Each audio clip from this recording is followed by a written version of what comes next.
When the United States and Israel launched their unprecedented air campaign against Iran in late February 2026, the objective seemed mathematically simple.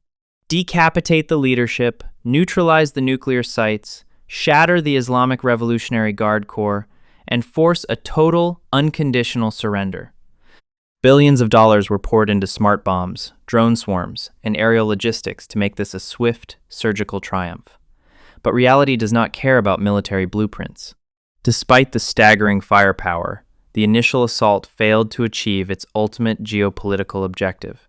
Instead of folding, Tehran immediately dug in, unleashing hell across the region. Now, Donald Trump is facing massive political backlash at home. His supporters expected a rapid, historic victory, but are instead watching a messy, dragged-out quagmire. The fundamental question echoing through Washington right now is whether Trump can force an Iranian collapse and win back the praises of his base, or if he will lose this high-stakes gamble and permanently tank his reputation. Here's the thing. The stakes for the United States and Israel are almost unfathomably high. If Iran survives this onslaught with its sovereign power intact, American deterrence in the Middle East evaporates overnight.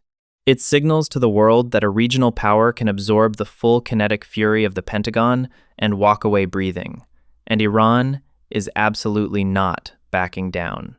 Following the collapse of the Islamabad talks, Tehran is attempting to negotiate strictly on its own terms, a reality completely opposite to what Washington and Jerusalem envisioned.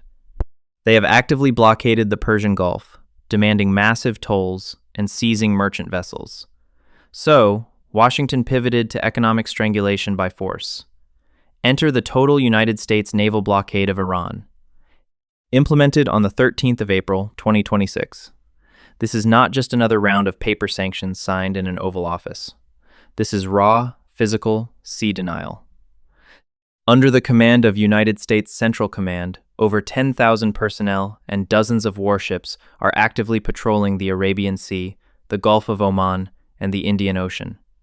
They are physically intercepting, boarding, and turning back any vessel attempting to enter or depart the Iranian coastline. It is a dual blockade scenario. Iran chokes the Strait of Hormuz, while America chokes Iran. But what is the real underlying strategy here? Look past the political posturing, and you will find the hidden systems keeping Tehran afloat. For years, Iran has survived heavy Western sanctions through an intricate, multi-billion-dollar shadow network. We are talking about vast ghost fleets of stateless oil tankers operating with deactivated transponders, secretly transferring millions of barrels of crude oil to China in open waters. We are talking about illicit financial channels, gold smuggling, and a heavily decentralized maritime supply chain. The fatal flaw of previous American strategies was relying entirely on diplomatic pressure to stop this flow.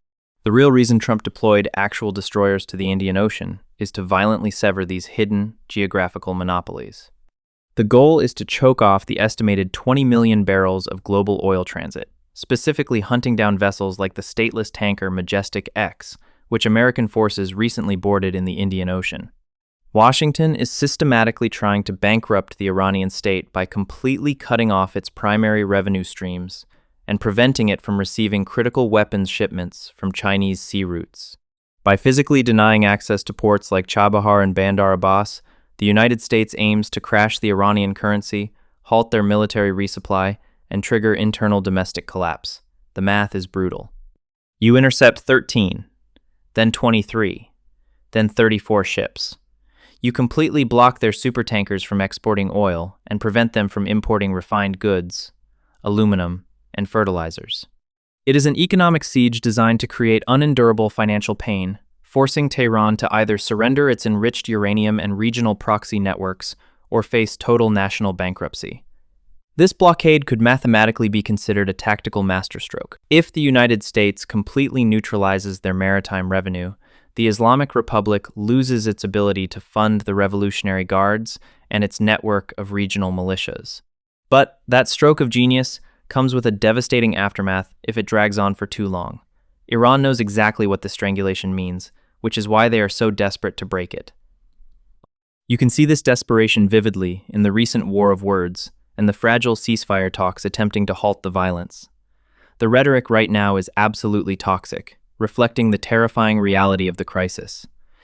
On April 24, Donald Trump practically gloated about the economic devastation, stating publicly, "I have all the time in the world, but Iran lacks time. The clock is ticking." He doubled down by posting on social media that the Iranian leadership was fractured and their leaders are no longer with us. The blockade is airtight and strong, and, from there, it only gets worse. But Tehran views the situation completely differently. They view the naval siege as an existential threat and an act of total war. Iranian parliament speaker Mohammad Bagher Ghalibaf made their position crystal clear during the Islamabad negotiations, stating, "A complete ceasefire only has meaning if it is not violated through a naval blockade.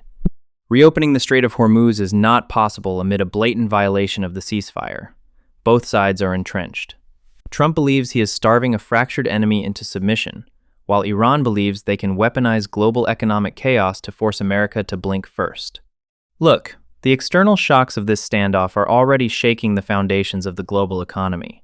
If this dual blockade continues for months, the adverse effects will be truly catastrophic. The Strait of Hormuz ordinarily facilitates the transit of roughly 20% of the global seaborne oil trade.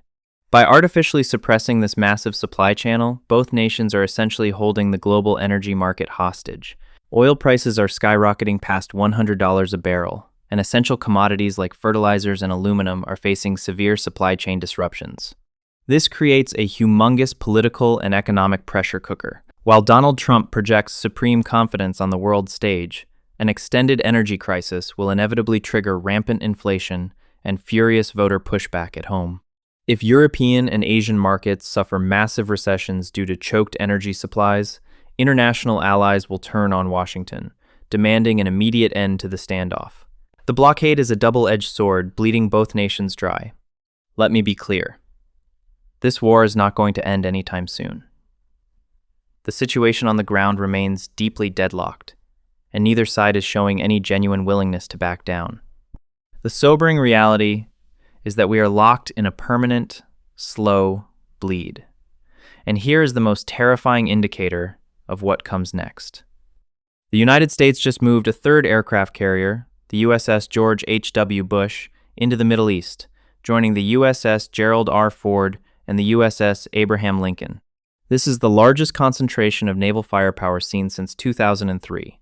You do not deploy 3 carriers just to collect tolls. Washington is actively preparing for big upcoming war unless Iran accepts demands, which as of now, they absolutely refuse to do. We are waiting for a massive spark.